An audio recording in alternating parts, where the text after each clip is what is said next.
Hi, my name is Tim Jones. I'm at Alton Clough, Betty Tigers Hair Salon. Reason I'm bringing Alton Clough into the equation here is because he did something quite remarkable craftsman-wise. These are genuine Austrian military boots issued in 2004. What happens when a military boot usually is decommissioned? They pierce a hole, a small hole there. In this case, whoever was in the stores when it was decommissioned, they pierced a great big hole here. Turn it towards the camera, please. On the tongue, right? Move your finger slightly up, but push it out so it gets the light, and point it towards me. That's it. It's not a shy hole. What Alton Clough did, and he's quite ingenious and craftsman-like, he placed gaffer tape on the tongue. Well, I suggested gaffer tape. Yes. It was your idea to put a plastic, a section of a plastic milk bottle. Yeah. But I also suggested that you cut round corners so it'd be easier to... You did indeed, but I also mentioned about the gaffer tape anyway for added protection and comfort. Yeah, and it stayed on so far. And it stayed on so far, and this is 4 weeks ago. Have you been wearing these boots every day? Or every day for 4 weeks. Okay, but obviously you take them off at night. I take them off at night. You're not like, what do you call him, in the Goons Eccles? No. And then what Alton Clough did, which is great, he had an old sock, and he actually released the fibres of the sock meticulously. Well, I ripped it up a bit because there was a hole in it already. Yes, to act as padding. Then prior to that, he went over to Windsor's, which is just up the road, on Infirmary Road, and he had a piece of leather. Well, it was the kindness of the man at Windsor's, the manager. He got me a little round piece of leather, which I was able to cut into 2 small sections to fit the holes. Yeah. Because I think they were an advertising thing to do with a shoe, just to demonstrate what kind of leather they were, you see. So I thought of a more practical application for them. Yes. And then Alton didn't have any glue here, so I went to the B&Q for some Gorilla adhesive. Right. So Alton, we stuck the milk carton on, plastic from the milk carton, cut it round, fitted the gaffer tape, stuck the gaffer tape. We cut it round first before we stuck it on. Of course, obviously. It's the best spray. Yeah. Then you dismantled the sock for its fibres. Yeah. And packed it in here. Yeah, with more glue. With more Gorilla glue. It were actually, it was more than glue. It were kind of like the kind of cement adhesive. Yeah. What they use for in the building industry and DIY industry. And then Alton cut round the circle out of the leather. It allowed him for both. Yeah, it was big enough to cut 2 small circles and about the size of the hole. Tried to do it as accurately as possible. Yeah, and then it was just basically left to dry, and this is what you see. And now I've gone over the boots with polish. I've polished over there. Any excessive glue were removed. Yeah. With basically just soap and water, really. Mm-hmm. And I peeled all the excessive glue. So, and but usually I don't have to go through this process. I often wear, these are the best boots I've ever had, because I do a great deal of footwork, walking. Do you need a handkerchief, Tim, in case it brings tears to your eyes? No, but I always had a problem with losing my soul, you see. Well, it's never had a problem with these soles. You really ought to contact, if you're worried about losing your soul, it's the great God Almighty who cares very much for it. I'm talking about. Crack on. I know what soul you're on about. Being flippant now. I'm being realistic. Go on. Yeah, And also, to replace these soles would cost in the region of £65.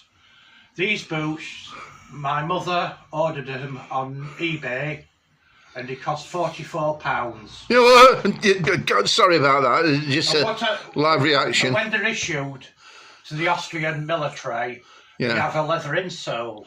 Yeah. So what I do is I have a thick cushion insole, but I asked my mother to order a size larger to accommodate the insole.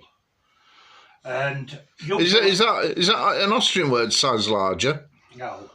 And usually the laces are in poor condition, so I replace the laces. Oh, how very dare you! When I first receive them, obviously after removing them from the box, which have been delivered by the Royal Mail, I clean them down. You don't mean the King, do you?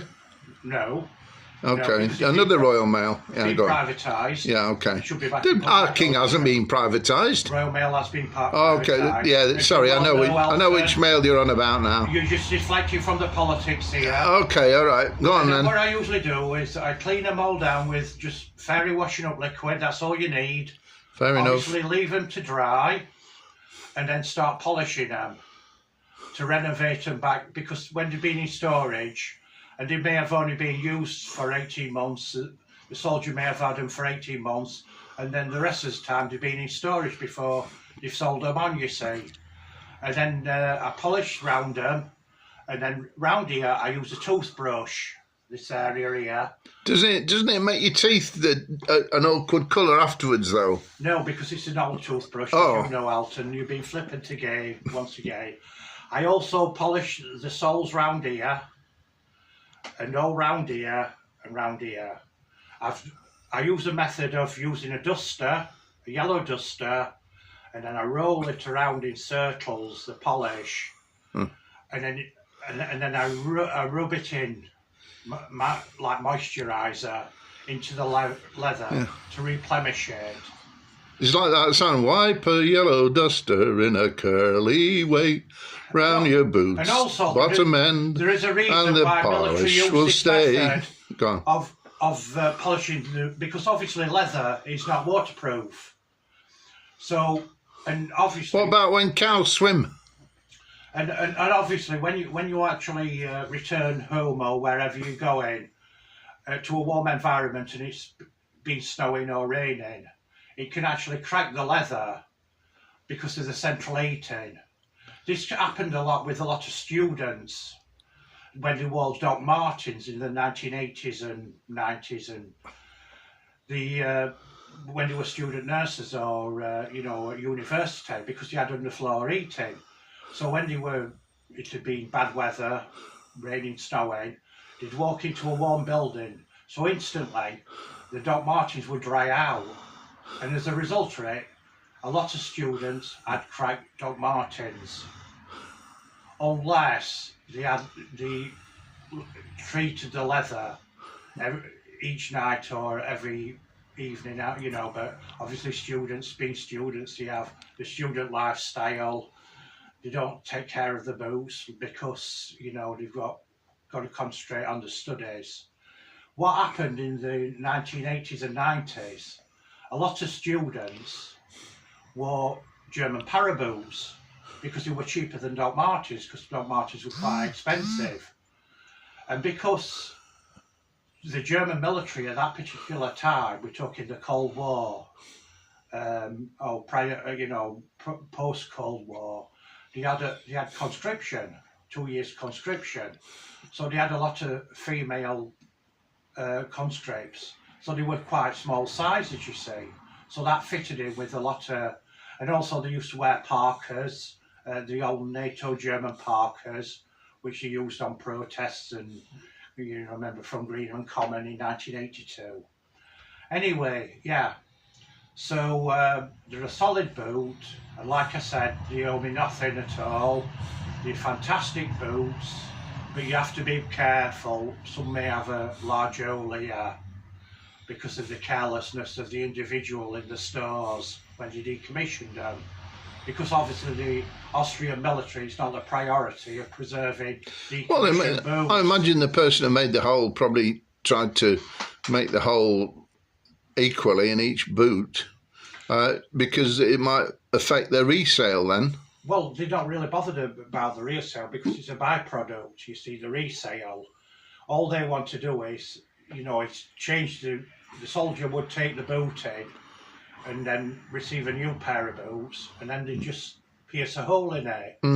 So if the person in the store who was responsible for decommissioning it and making the hole has got several soldiers lined up waiting to reissue with boots, they're not that meticulous on where they pierce a hole really, and it's evident with this one. But I have to say, this is the first one I've bought with a hole on the tongue.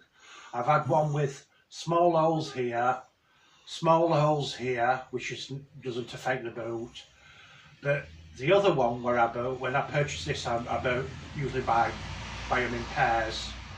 Obviously you have to buy them in pairs like that, or I buy 2 pairs at a time. The other one to this has a big hole here, but that doesn't really matter. So yeah, they're a beautiful boot, and for the money, in the region to actually manufacture and distribute this boot, they're actually made in Germany by a prominent boot manufacturers, would be in the region of £250 for a boot of this quality. Gosh. Yeah, and that's why I wear them. And like I said, they're beautiful. They're heavy, so they're no good for running and that, and you can't walk really fast in them. But they do the job. They're robust, they're strong, and they're well value for money. Thank you very much. All right then, and I'll just give them a quick look at my shoes, which see, you could end up, if you're not careful with a shoe like mine, that you have to colour in with felt tip pen to stop them look scuffy. So it's from the elegant to the ridiculous, almost clown shoes. Thank you, Tim, for the explanation. To the other.